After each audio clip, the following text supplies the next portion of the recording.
other people's flaws, actually. I'm so glad I have this book as my reading task. It resonates a lot with what I'm doing in my church.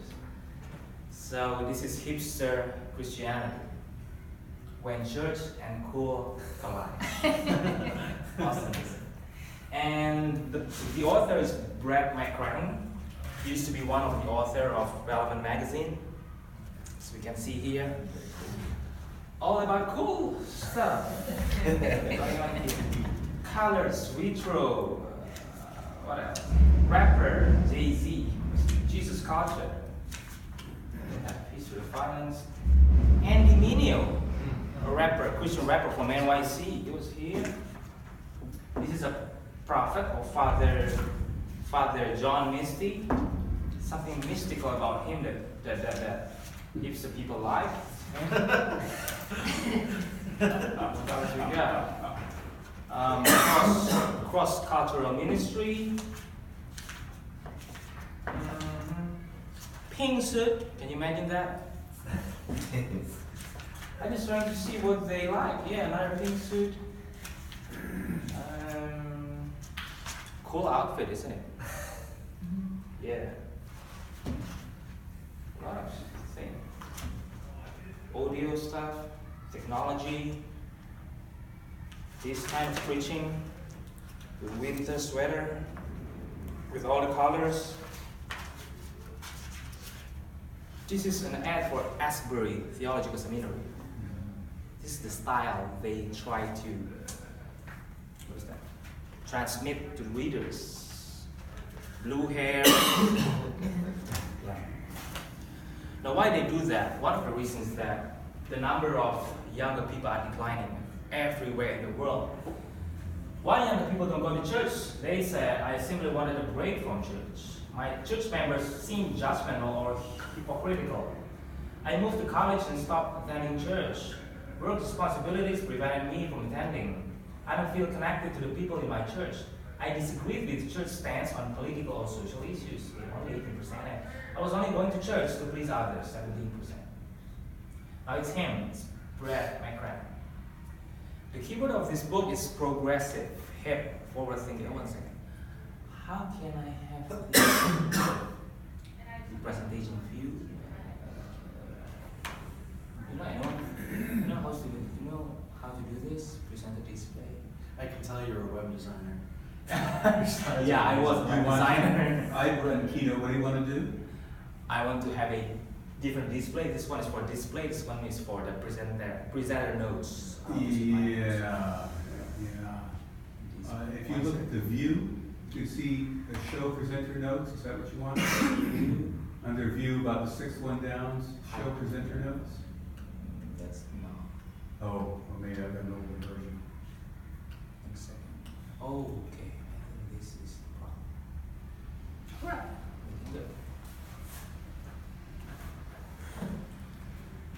So the keyword of his book is progressive, hip, forward-thinking, trendy, current, relevant.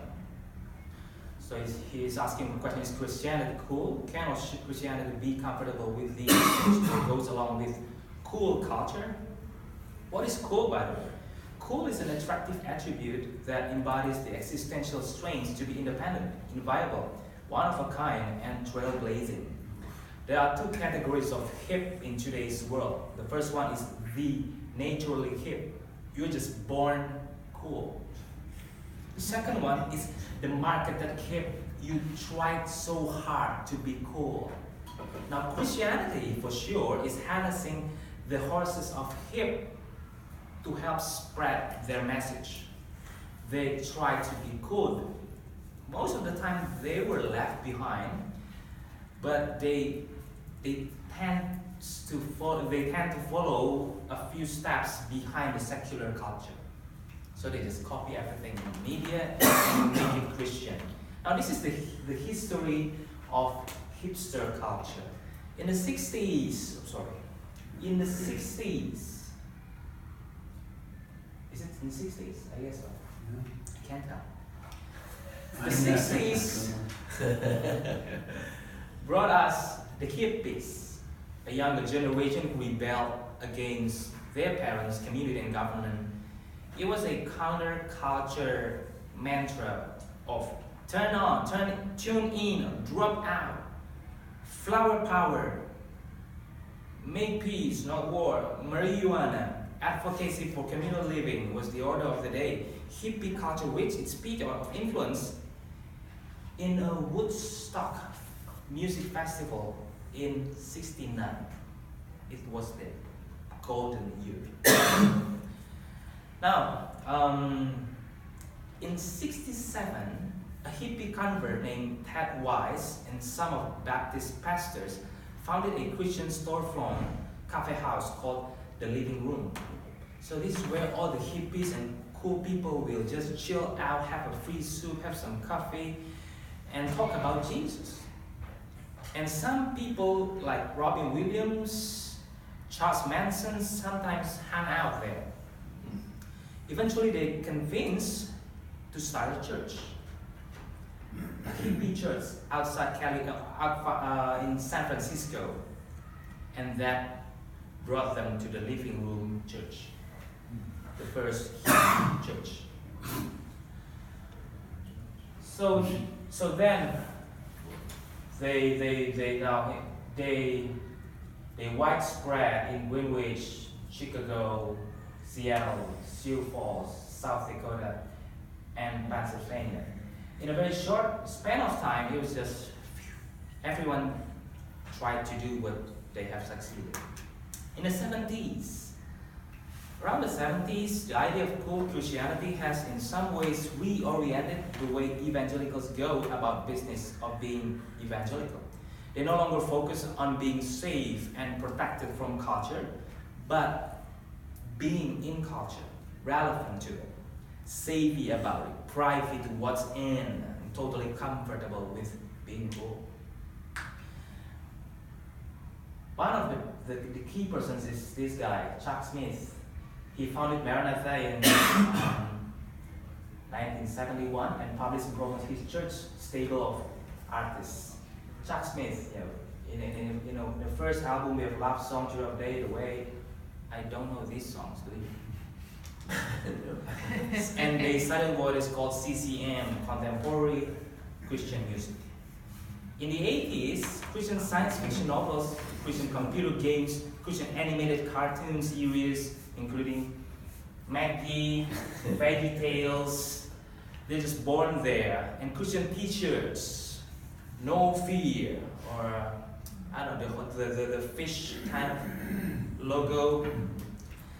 Os Guinness observed, suddenly the air in evangelical conferences and magazines was thick with assaults on the irrelevance of history, the outdakedness of traditional hymns and music, the uptightness of traditional moralism, the abstractness of theologizing, the impracticality of biblical exposition, inadequacy of small churches, and the deadly new unforgiven sin, irrelevant in the 80s. So they are creating the copy of this secular culture. So if you like Nirvana, we have a Christian type audio adrenaline. If you like Hootie and the Blowfish, that Third Day, and Sing that Plus One, Korn or Limp Bizkit, my favorite. They got POD, without the curse, without the dirty words. They are Christians, but to the music you can't tell which one is which. They have the mindset of whatever the secular culture do, we can do it too, only more Christian. In the 90s, cool Christianity took a couple of different forms. On one hand, it existed as an industry. It's more established because churches, pastors, conventions, festivals that clamor for the attention of youth for branding Christianity just as cool as anything on MTV.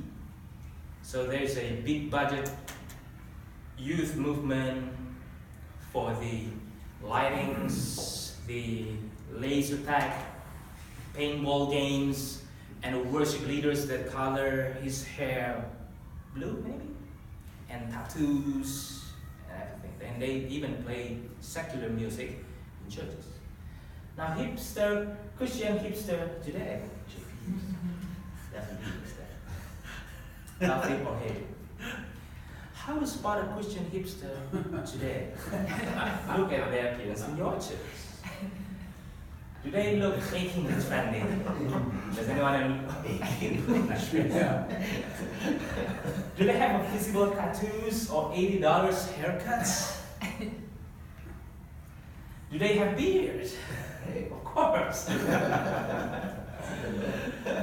Do they usually do something as a group after church and it frequently involves liquor?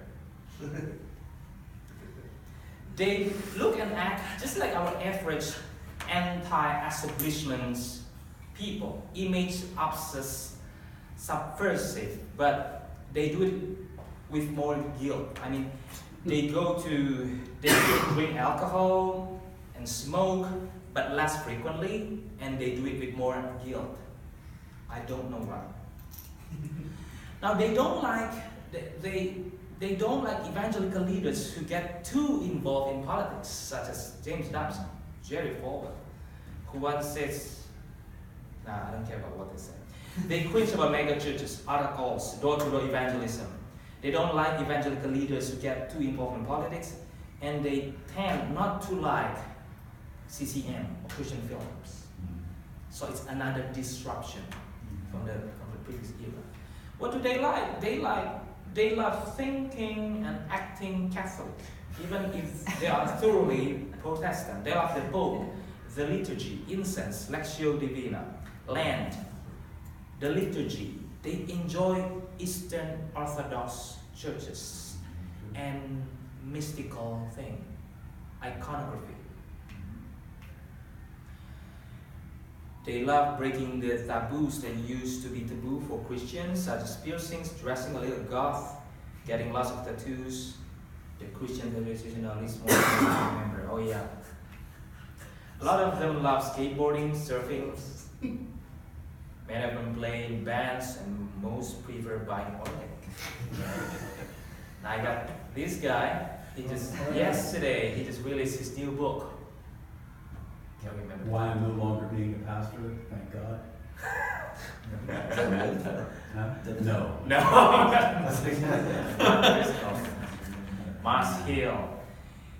He is very controversial because he can speak a topic about soft porn in the church, or how women should be generous in their visuals to their husbands, and they talk about the UFC and fighting, and his language is so faulty, and he brought Christianity to the party. This is a bro religion, a tough man religion, not that kind of weak, feminine Jesus. We have a badass Jesus. And Rob Bell, of course. Someone says he's 6. He was so enthusiastic about Rob Bell as someone describing a YouTube concert, and he has his Noma movie series about his station. And where are they now? They got a Marcy Church, of course, Seattle, Grace Church, Hackney, Andrew Jones, Mosaic, Los Angeles, Aaron McManus is very well known, Live on the Vine, David Fitch, Marshall Bible Church, Rockwell, Resurrection Presbyterian, Vito Aui, I don't know, Resurrection Presbyterian. I wonder if they're under PCA or USA. It's a Redeemer plant in okay, wow. I want to show you this video.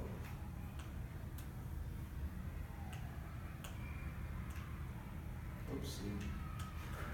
It's a sample of their literature. This is what's happening in our world today. We are trying to get God to change in our image, and we can't figure out why our lives have no power, why the Word has no power in our lives, because we don't want to believe the stuff that makes us uncomfortable. Harlem, New York, Tucson. Way more obedient, and not so we can get more, because we already have way more than we deserve. Jesus wanted people to know so much. I am so real, and I am so all-consuming, and I am so unbelievable that if you will give away everything you have and take all of me, you will never thirst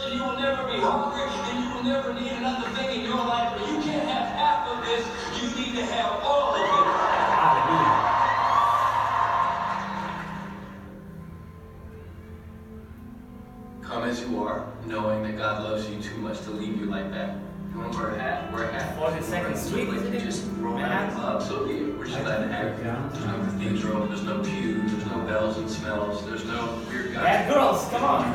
Stuff like that. And what I love about it is you can't say this is a white church, this is a black church, this is a rich church or a poor church. You have to look at it and go, this is a pretty eclectic mix of people. And I think that's cool because it's reflective of what the gospel is about. Like, I just felt so outcasted. I just felt so different.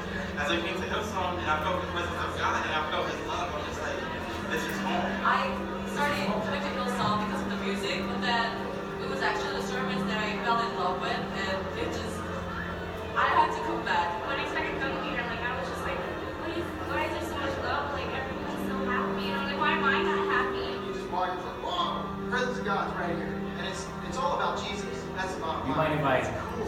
Yeah. Yeah.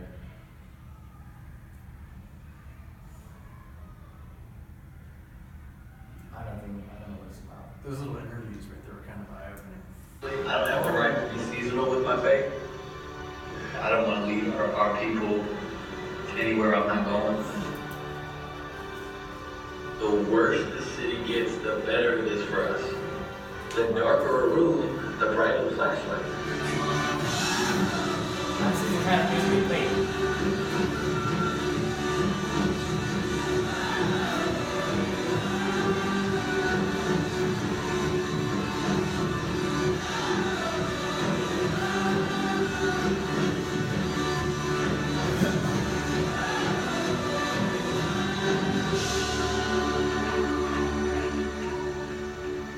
This is a whoa. Let's keep moving. Now, what is Man Kraken's main thoughts? His book is about something of an admonishment against those who would push so hard, aggressively, to be a Christian hip. Because he says that there's a presiding impulse for churches to be culturally savvy, up on all trends and technologies and entertainment, to be stylish, designed and packaged to fit the young, edgy mold, to be shocking, not your mother's church. And I'm not your typical pastor. That's what they say. Oh, I'm not your typical pastor. I'm not one of them. And we see nowadays more and more evangelical churches focus on these things to stop the declining of the young generation, especially in their 20-somethings. But then he moved on to say, what is so wrong with cool? There are 1, 2, 3, 4, these things, 1, 2, 3, 4, 5 things that comes in the same package with the coolness in church. Interesting. First, individualism. Cool's language, according to Brad, was very heavy on characteristics like freedom, liberty, independence, and road less traveled. That's because at its core, hip is an individual pursuit. Competition. Everyone wants to have that one step ahead uniqueness that sets them apart and produces advantage in the cultural rat race. As a result, the world of hip is highly competitive and frequently cutthroat. How does this jive with the compassionate, cooperative notion of Christ Church? I'm not sure, he says. Hip breeds competition and antagonism because the only way to be hip is to be one better than the next guy. It also leads to pride and vanity. Being cool does not help diminish our egos, quite the opposite.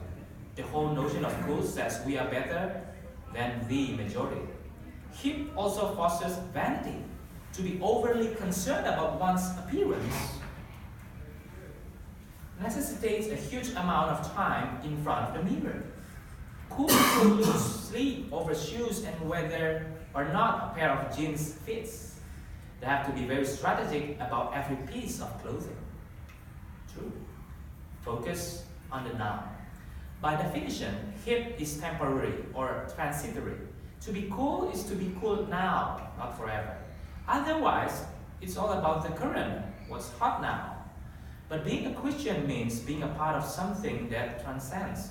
Though we have finite bodies, we recognize that we are part of an eternal kingdom. Our purpose as Christian is to embody that now and not yet kingdom space, GEI, between present and future, reflecting God's future renewed world in the present one.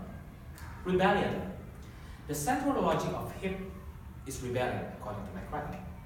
A combination of hip rebels against something, trendy fashion rebels against convention, jazz rebels against strict matter. If you want to keep the rules and abide by established conventions, you can be cool. So here's the table I try to make. Cool is self-obsessed, Christian selfless. Cool vain, Christian giving. Cool self-sovereignty, Christian submitting to God. Cool exclusive club, Christianity inclusive. Cool elitist, Christian humble. Cool alienating, Christian inviting. Cool transient, Christian transcendent. Cool focus on the now, Christian eternal. Cool style is king, substance is king. Cutthroat, trustworthy. Ironic, earnest. Hedonism champion. Asceticism or sacrifice champion. Jaded, hopeful. Better than the masses. First shall be the last. This is why Kraken says it collides. He says, I think the Christian hipster lifestyle has become far too accommodating and accepting of sin, something that should actually shock and disturb us. So what is his solution? 1. Be an authentic Christian cool. Does anyone know this lady? Nadia, was it Bull? Is it Bull's Weber or something? Yeah. I forgot her name. It's a competitive hate lifter. So I met her once. It's very big. What does it mean by genuine? Genuine it was a place where people love each other genuinely, not cheaply as in the one-night stand or in a hostile sense. It was a super cool church, but only because it didn't try too hard to be anything but the body of Christ and a light in dark place. So a genuine cool, like I said, you're just born that way. An authentic Christian hipster community, Bracken says, looks attractive and hip and cool, not because it tries to fashion itself in a world's image, but because it does exactly the opposite. It fashions itself after Christ's strange kingdom and its transforming gospel for a world that desperately needs it. So people should look at this type of Christian hipster and see Christ, not cool. His conclusions. First, one of the biggest problems of hipster Christianity is actually part of a larger problem that consistently plagues humanity, the problem of the aggrandized self. Hipsterdom at large focuses on the self as the center of all things. When people go to church, they should feel welcomed and loved. They shouldn't feel like they aren't cool enough or they are too cool to be there.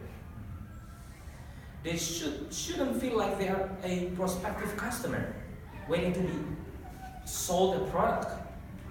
But neither should they feel like a passerby who just can come and go with zero impact with the life of the church itself. If Christian cool exists, he says, it exists as a sort of happy accident, not as an intended consequence of careful planning and high-level marketing meetings, but as an unintended byproduct of a faithfulness to the gospel and an authentic community's outworking of that in everyday life. So you don't pronounce yourself cool, you just are. I make a song for you. No, oh no. You want to hear it? Let's try. Alright, here we go. What's up, you? Danny's in the house. I made a song for all of us today. Yeah. I want to see your hands in the air, baby. No, you have to do it actually.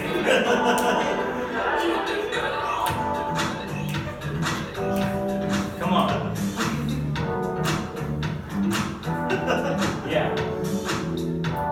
It's kind of lengthy intro, by the way. I'll try to jump in. Here we go. God made everything that you can see, heaven and earth and a special tree. Adam and Eve were in place where they could live in His ways. But serpent came and tempted Eve to eat from the forbidden tree. Adam and Eve left Adam the day, for they had chosen their own way. But God's love knows no limit. All of His plans must succeed. He came for people in need and made repenting sinners free. Jesus journeyed from town to town to spread God's message all around. He was put to death upon the cross, but hope for us all was never lost. He lay for 2 days in a tomb, but then He rose from the gloom. Where He died, He saved us from sin, and now we praise and worship Him. Yo, yo, yo, yo, yo, preacher, yo, yo, because in the house. Let's rock and roll, oh yeah! Thank you, that's the end of my presentation.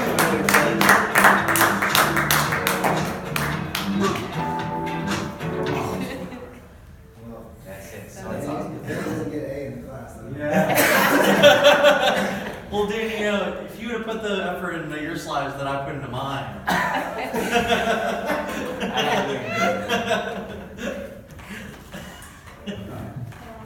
That was like professional. Thank you. That's what I did before becoming pastor. Website design stuff. Rapper?